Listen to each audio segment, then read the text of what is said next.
The Constitution of India, Preamble. We, the people of India, having solemnly resolved to constitute India into a sovereign, socialist, secular, democratic republic and to secure to all its citizens justice, social, economic and political, liberty of thought, expression, belief, faith and worship, equality of status and of opportunity, and to promote among them all fraternity, assuring the dignity of the individual and the unity and integrity of the nation. In our Constituent Assembly, this 26th day of November 1949, do hereby adopt, enact and give to ourselves this Constitution.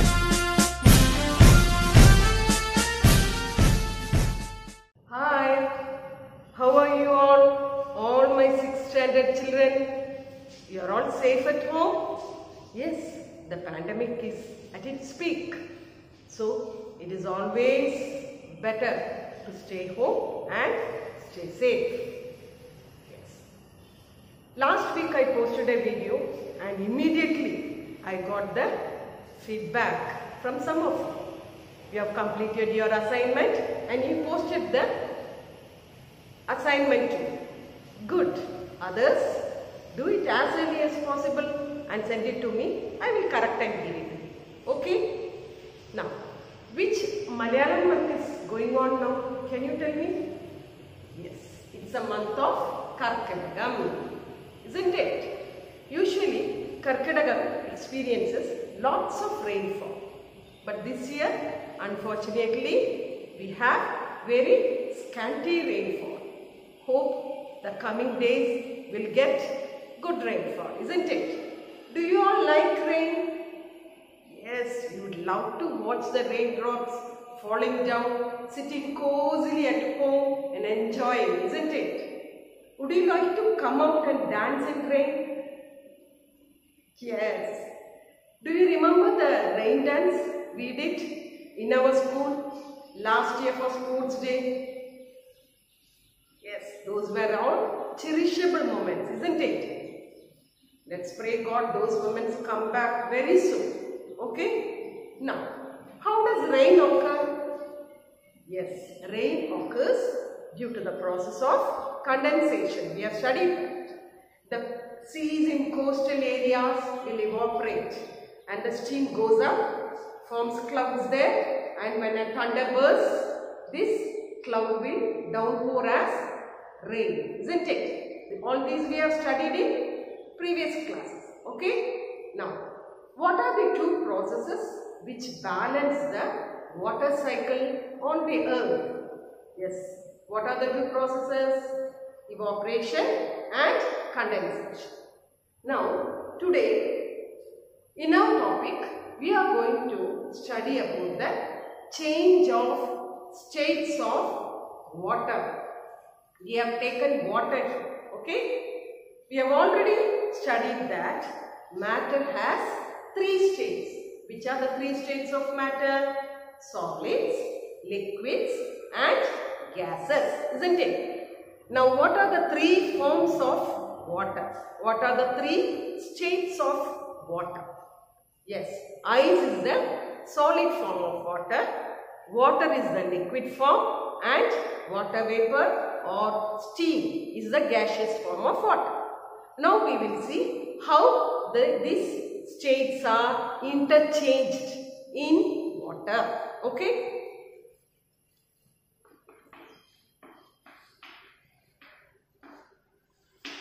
So, you can see ice changing into water. When does ice change into water? Shall we go for the experiment which is given in your textbook? Yes, look at the picture. Here, we have taken a beaker.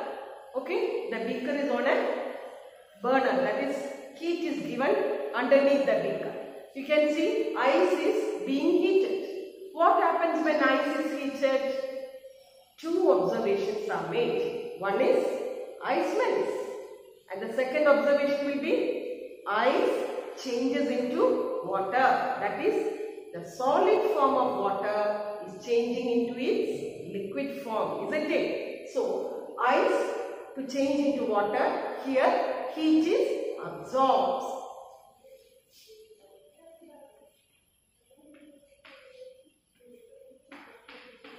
Now, how does water changes into water vapor? The third form of water. How does water change into water vapor? You can look at the second picture. Yes. Have you seen there? You can see water is again being heated there. When water is further heated, what happens?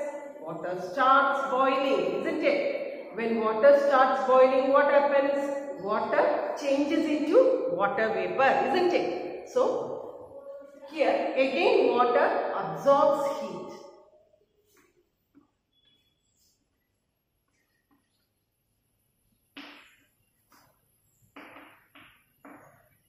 So, we can see that water again absorbs heat to change into water vapor. Okay. Now, if steam has to come back to water, can steam be changed into water? Is it possible? Yes. That is what is happening when rain falls. Okay. So, how can steam change into water? By the process of condensation. For that, what we should do? Look at the picture. Yes. You can see the second picture. What is happening there? When water is buoyant, water changes into water vapor and it touches the surface of the watch glass. The beaker is covered with a watch glass. The water vapor touches the surface of the watch glass and then falls down again as water vapor, isn't it? This process is called as condensation. Here, for the steam to change into water vapor, we don't require heat energy. So what happens here? It releases heat energy. Okay?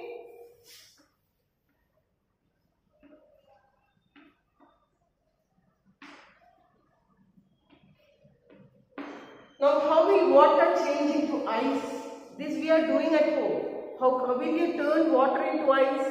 Yes, we will place water in the freezer compartment of the refrigerator. Then it turns into ice. There, do you require heat? Not at all. So here also heat energy is released. That is why water is changing into ice.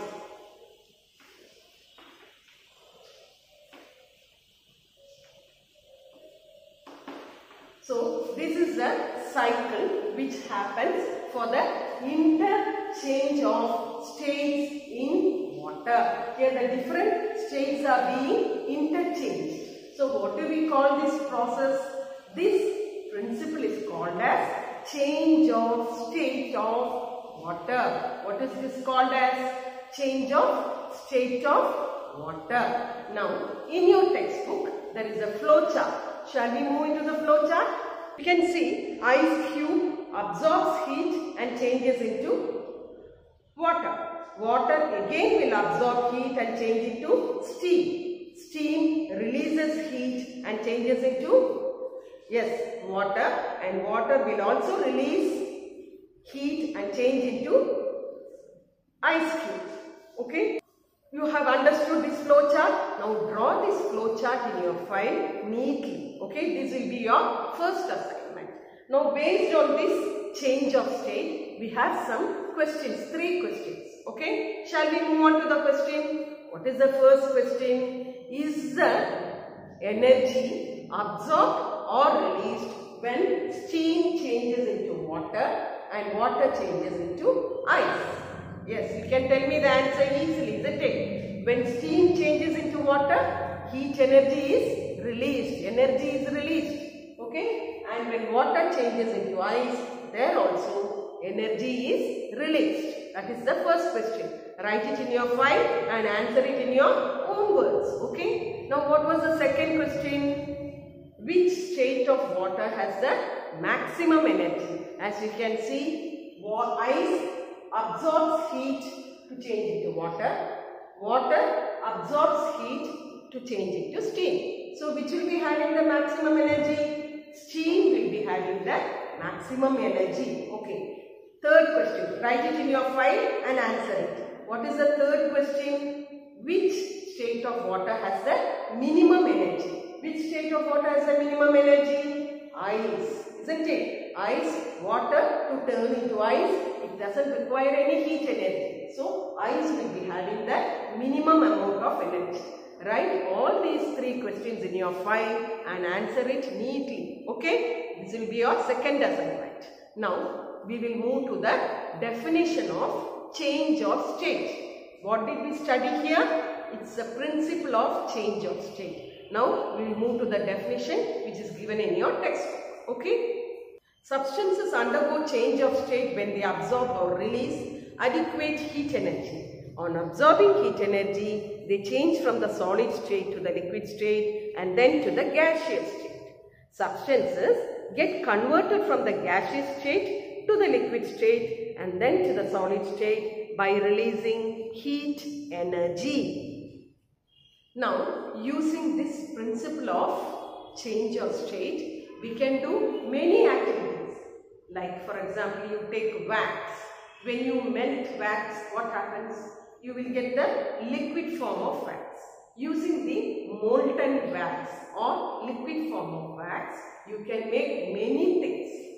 Can you tell me what all things you can make? Yes, you take an ice cream ball, empty ice cream ball. Okay. Now open it and you can pour the molten wax into it. What happens? You will get a wax ball, isn't it? Likewise, we can make wax dolls. Okay, so many things we can make.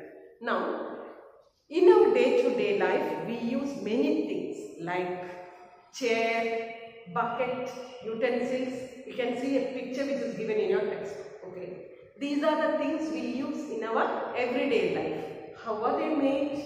Yes, here also we use the principle of change of state. Okay, how is a chair made? We make use of molten plastic and pour into the molds of plastic chair. Okay, what did we do? We should take molten plastic, that is liquid form of plastic, and pour it into the molds of chair. Okay, and then we have to dry it, solidify it, and then we should neatly shape it. You will get beautiful plastic chairs. How are buckets made? The same manner.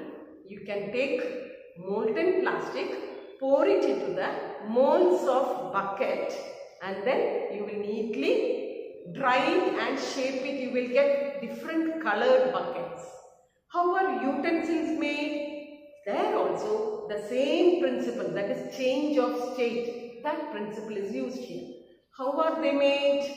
Well, molten metals are taken here. Okay, what are molten metals? Liquid metals. When you heat metal, it will change it into molten form at high temperature.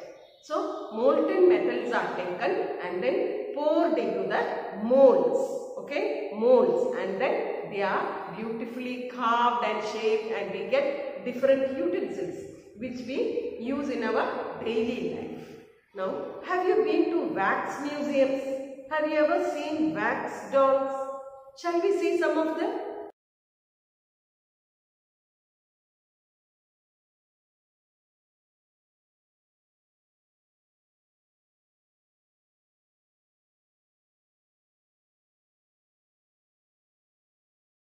Did you like the personalities?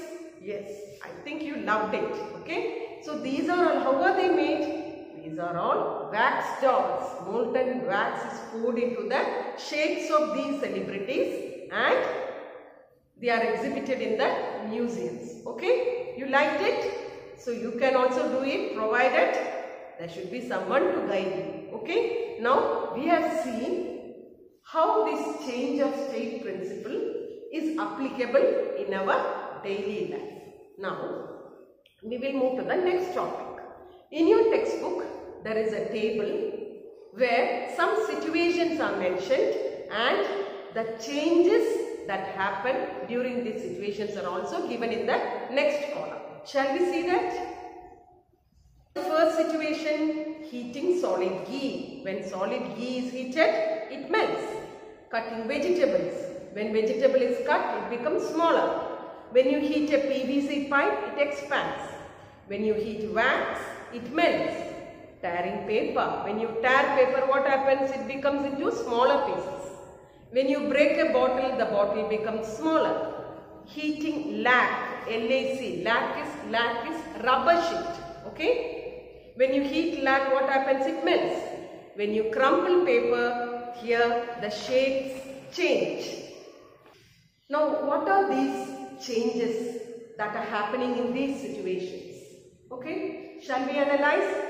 We will analyze it with the help of 4 questions. What are the first 4 questions? What are the 4 questions? One by one. The first question is a new substance formed here? We will take one example. For example, cutting a vegetable. Can we take a carrot? A carrot is taken and it is cut into smaller pieces. What happens? Big carrot changes into small carrot. That's all. Is a new substance formed there? Not at all. So no new substance is formed there. Shall we take one more example? You take a piece of paper and tear it into small pieces. What happens?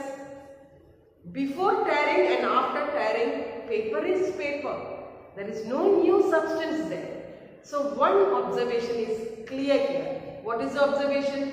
No new substance is formed. Okay?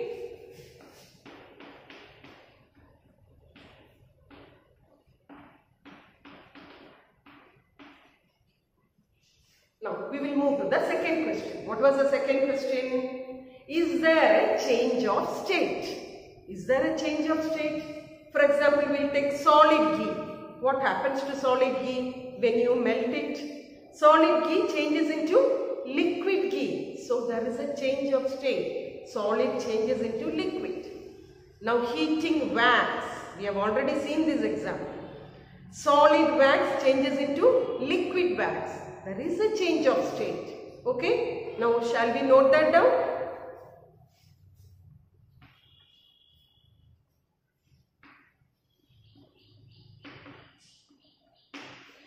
Now we move to the third and fourth questions.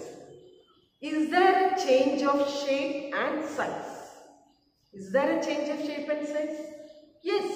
You will take a piece of paper and crumple it. What happens? There is a change in shape as well as there is a change in size also. So we can say that there is a change of shape and size. Can we say one more example? Yes. Take a glass tumbler and drop it down. What happens?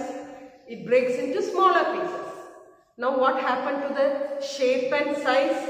It has changed. Sizes become smaller. Shape, there is no particular shape now, isn't it? Now, so there is a change of shape and size. Now we will note that down.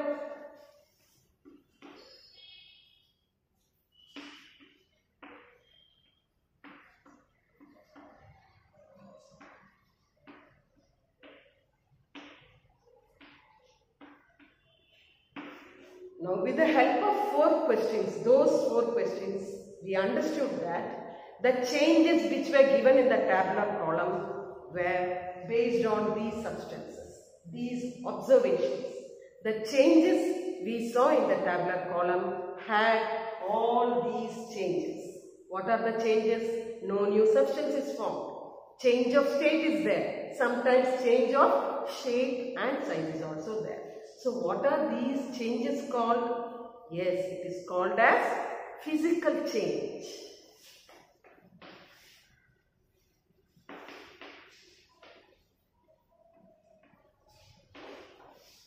So this change is called as physical change. What is a physical change? A physical change is a change where there is no new substance is formed. There is a change of state. There might be change of shape as well as size. This is called physical change. And what are the examples? All the situations we saw in the tabular column are examples of physical change. What are the examples?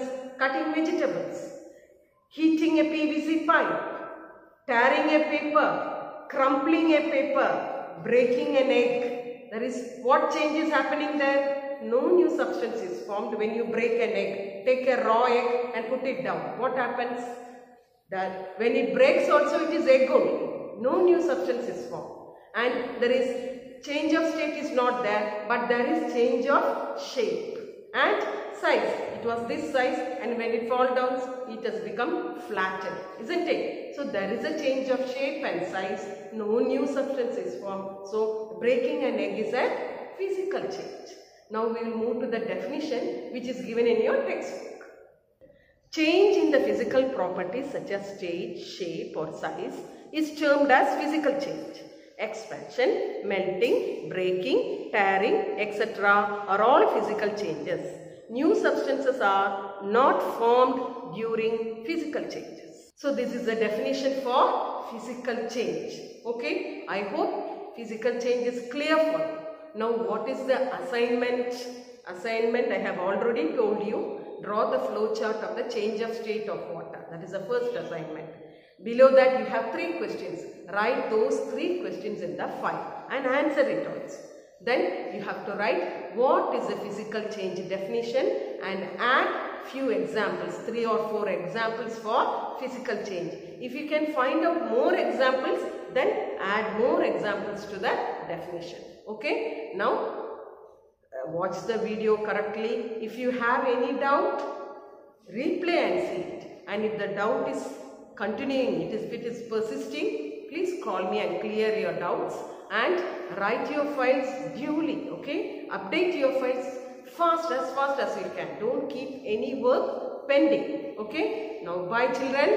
We'll see you in the next video session.